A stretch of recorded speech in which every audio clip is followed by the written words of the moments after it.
sa isang OFW, uso yung ma-homesick sa umpisa. Yan yung time na nag-a-adjust ka. Yan yung time na minsan iniisip mo, balik na lang kaya ako ng Pinas. Pero hahatakin ka ng kaisipan na mas kailangan mong mag-provide para sa family members mo. Mga ganyang usapan yung pag-uusapan natin sa program natin today. Kung hindi nyo pa po na-share yung link, please pakishare po ng link na ito para sa lahat.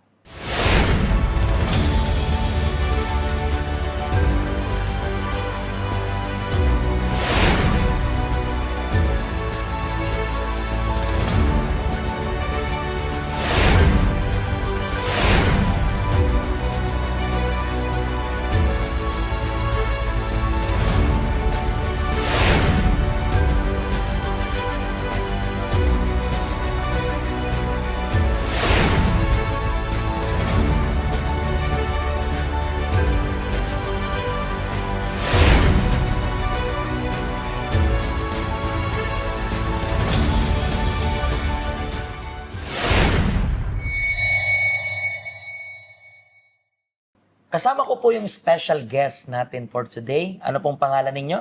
Rosana Gumarang po, Pastor. Rosana. Yes po.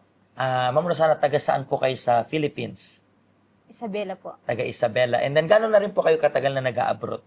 9 years po. 9 years. Opo. Saan yung una mong abroad? Jordan po. Pero bakit ka nag-decide na mag-abroad? Dalaga pa po ako nun, Pastor. Tapos, 21 years old po ako. Tapos, hindi ko po alam kung bakit po ako nag-abroad. Nagpasa lang. Opo. Parang sinubukan ko lang po. Pero hindi mo talaga planong Yes po, mag-abroad? hindi ko po plano. Pero sino nag-suggest sa'yo na hindi? Ito, magpasa ka ng... Kasi po, yung ate ko po, nasa Qatar. Tapos, parang gusto ko rin pong masubukan. mag-abroad. Yes So, po. bahala ng lugar Yes basta po. makapag-abroad. Opo. So, ang una mong na-abroad ang bansa is yung Jordan. Jordan, opo. Kamusta yung experience mo doon? Mahirap po, homesick.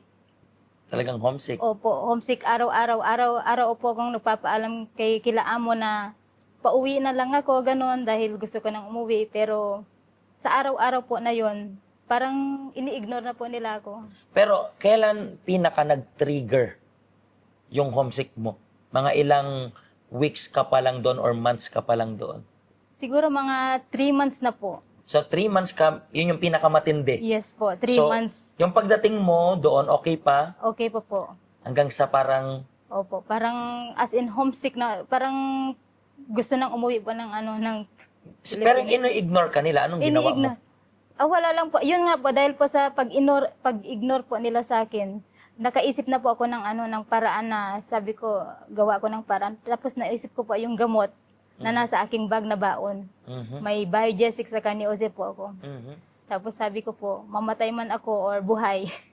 Basta makabalik lang na. Yes po, basta makauwi ako, sabi ko pong ganun. Talagang ayaw mo na kasi doon. Yes Pero po. hindi ka naman nila minamaltrato. Hindi po, kasi yung alaga ko po doon is 9 years old special child. Opo, yun lang po, doon lang po, nakatutok po ako doon. So hindi ka naman maglilinis masyado ng bahay, Hindi ganon? po, kasi po, bawal, kaya po na-homesick ako kasi bawal po yung Cellphone. walang nakatutok lang po doon sa bata. Talagang Yes po, Bantay lang. pinapakain, opo. tutok lang talaga. Yes po, tutok lang. Wala pong luto. Kahit sa linis, hindi po masyado. Pero natapos mo naman yung kontrata mo Yes doon. po, natapos. Tapos, gusto po nilang i-renew. Sabi ko, nag-big no po ako. Tapos, sumawa po yung mag-asawa. Okay. Sabi po nila. Pero at least nakauwi ka that time. Opo. Pero sabi mo may baon ka na mga gamot that Yes po. time. Talagang ininom mo na yun. Ininom ko po yun, pero hindi ko po akalain kung bakit hindi Parang tumalab. di tumalab. Opo. Ilan yung tabletas na ininom mo? 6 po. 6. Opo. So 6 na Na Biogesic. Biogesic, 6 na Neosep. Hindi ko alam kung nakakamatay talaga yun. Hindi Kasi ko. ang sipon, Yun nga rin po. pang sipon, pang uhog, pang sakit sa ulo, lagnat. Pero Wala pa Walang akong ibang naramdaman way. na yun nga po, yun nga po yung way ko Pero yung na. pag-isip mo magpakamatay that time and then ininom mo na yung tabletas. Opo. Pagkatapos nun, may inisip ka pang way ng pagpakamatay o hindi na? Wala na po kasi, tapos kunwari po akong nahiga na sa sahig. Ang akala ko po, yung mahihilo po ako or what, tapos hinihintay ko po yung amo ko kung magising po sila ng maaga, ganun. Pero hindi po. Tinanghali po sila ng gising. So, kung, Opo. kung patay ka na sana ito, Opo. daing Tapos- Sabi ko, walang lumalabas kila amo. naka-arte ka doon. Yes po, parang yun nga po. Naka-arte ka. Ang tagal nila. Yun po. Tagal ko naman rin mamatay. Parang sabi mo Opo, gano'n. opo. Parang, I believe lahat ng yan, tinatawanan natin ngayon. Pero I believe yung pinagdaanan mo nun, mahirap tawanan yan. Pero sa totoo lang po, Pastor, wala akong pinagsabihan kahit yung family ko po. Kasi yung, kahit sa pinapaano po ako ng telepono, pero every 3 months, kaya walang kaalam-alam yung family ko na. So depressed even ako, though na-homesick. parang na-homesick ka na doon sa Jordan, Opo. pagbalik mo ng Pinas, nag-abroad ka ba ulit or hindi muna? No, umuwi po ako, tapos nag-asawa. Ah. Tapos dito po. Dito na sa nag-apply, Hong Kong. Opo. So bakit naman Hong Kong na yung napili mo? Mataas po sahod, Pastor. Opo. Mataas yung sahod. Opo, mataas And then, yung sahod.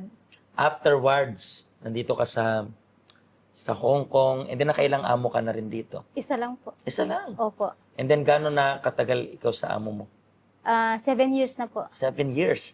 Opo. Kung ikukumpara yung naging experience mo doon sa Jordan, tapos dito sa Hong Kong, kamusta naman yung experience? Yun nga po, dun sa Jordan is gusto kong magpakamatay. Tapos dito naman sa Hong Kong is lapitin naman po ako ng disgrasya. Bakit? Ano namang nangyayari? Opo. Kasi nung nag-off po kasi ako ng weekday, so wala pong masyadong tao, wala pong masyadong. Yun nga po, may isang lalaki na sinusundan po ako. Hindi ko po akalain na sumusunod po talaga. Tapos kunwari po akong doon sa mall. Tapos binulungan niya akong gusto mong mag-overtime, part-time. Part-time. Nagulat po ako. Nagulat po ako. Tapos tumindig po yung balahibo ko. Tumakbo po ako. Tumakbo ba ako? Pero inahabol ka niya, hindi na. Sinusundan po ako. Kahit tumakbo ka na, sinusundan ka Opo, pa rin. sinusundan. Tapos napauwi po ako nang wala sa oras. Sabi ng ampo, ang aga mo. Sinabi ko na po yung totoo. May lalaking humahabol sa akin. What? Sabi niya pong gano'n. And then, Kaya- ako, basically, nahabol na ako ng aso. Ikaw, iba yung humabol Opo, sa'yo. opo. And then afterwards, ano pa yung nangyari sa'yo ditong disgrasya? Tapos yun nga po,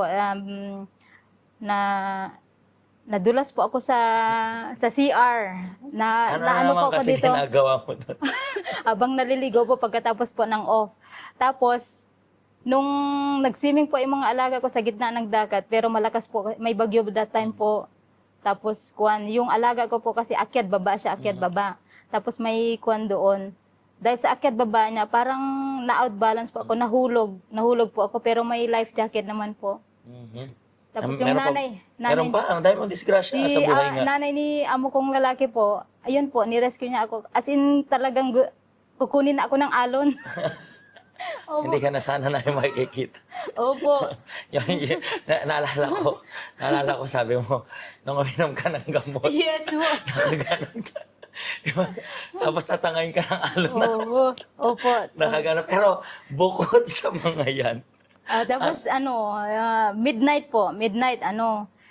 Kasi po, yung alaga ko po, nasa double deck po kami. Dahil 2 double deck po, nasa baba, yung isang tapos nasa taas po ako. Dahil sa kagustuhan ko pong mag-shortcut na kumutan po yung alaga ko. Pero may hagdanan na po ako, may hagdanan din siya. Nag-shortcut po ako na na-outbalance na naman po ako, parang nag-bounce. pero at least, hindi ko alam, pero napitin ka ng disgrasya, Opo. parang gano'n. Tapos tinanong po ako ni amo kung need ko po bang dalhin pa sa ospital, pero sabi ko salamat po sa Diyos at Okay naman okay lahat. po. Walang galos. No? Wala as in. Actually, ang tibay. Opo. Kung sinasabi namin, tibayan ninyo yung loob ninyo, ikaw talaga literal, Yes po. Inside Opo. and outside, matibay na. Nakasuong na ng napakaraming bagyo ng buhay. Pero, paano ka napunta dito sa health center? Nakita po ako ng isang evangelist sa MTR station. Hindi yan about disgrasya, di ba? Hindi na po kasi Salamat sa Diyos. doon na po pero hindi po agad ako pumunta kasi parang may trauma na po akong pumunta mag-isa. Bakit? Kaya dahil nga po doon sa unang off ko na yung lalaki opo. So hesitant kang lumabas-labas ng day off mo kasi yung first day off mo, Opo. naging habulin ka. Opo. Mhm. Tapos yung evangelist po, kinukulit po lagi ako. Tapos sabi ko, antayin ko lang yung kasama ko. Tapos very, naman po siya na antayin po ako. Tapos inaantay ko din yung kasama ko. And pagpunta mo dito, kamusta naman yung naging experience mo? Napakagaan po ng pakiramdam. Pero gano'n ka na rin po na katagal dito sa health center? Mula po nung naging active po ako, 4 years na po. 4 years na. Opo. So since then, like kang Opo, pumupunta naging dito. active na po. And then, Opo. paano nakatulong yung health center na to sa'yo? Um, Kasi kung iisipin, ang dami mo na rin pinagdaanan sa buhay. wala na po yung mga disgrasya na Nakalaya ka na. Opo, wala Kamalasan, na po. disgrasya. Yes, wala na po. Pero about yung trauma mo, kasi nga before, di ba, Opo. first time mong nawala rin lahat ng yun. Opo. Nawala na rin po. Opo. Di ba? So, basically, nakatulong yung health center sa'yo. Yes po, sobra. And then, sa tingin nyo po kaya, paano makakatulong yung health center natin para sa mga kapwa mo OFW? Lalo na po sa mga baguhan, kailangan din po nila ng guidance at direction po. Ng Panginoon talaga, Yes di ba? po, Kasi, opo. I believe mas alam mo. Alam Yes mong po. ma-homesick kasi, di ba? Yes po. So, alam ko, I think sa Jordan, as of na wala tayong health center, kung hindi ako nagkakamali, hindi ko sure. Kasi marami na tayong bansa. Pero, imaginein mo, marami rin mga nandito sa Hong Kong ngayon na for sure na homesick sila.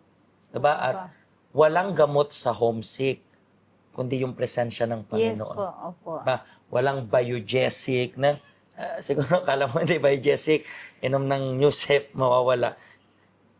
Newsep, biogesic, mawawala. Pero ang gamot sa homesick is presensya ng Diyos. Yes po. Diba? Yun yung reason kaya kinakausap namin kayo na siguro po na homesick kayo.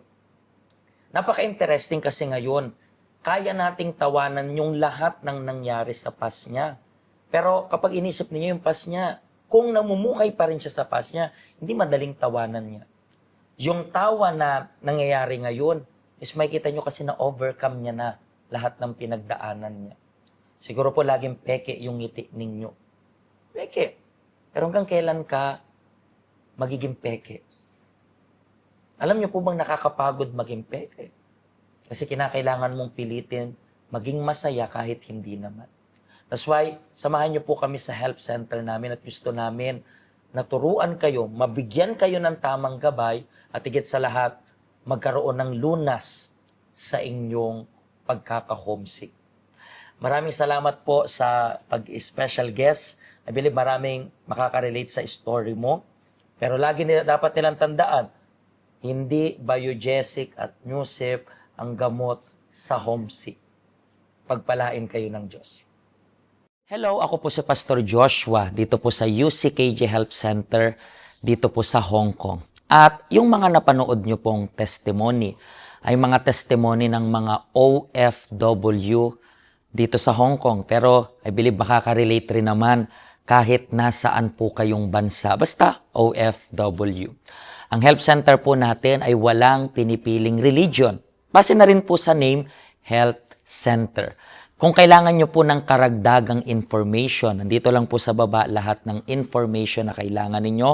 Kontakin nyo lang po kami at magiging masaya po kami na matulungan ka, ma-assist ka, nasaan man po kayong bansa. Pagpalain po kayo ng Diyos.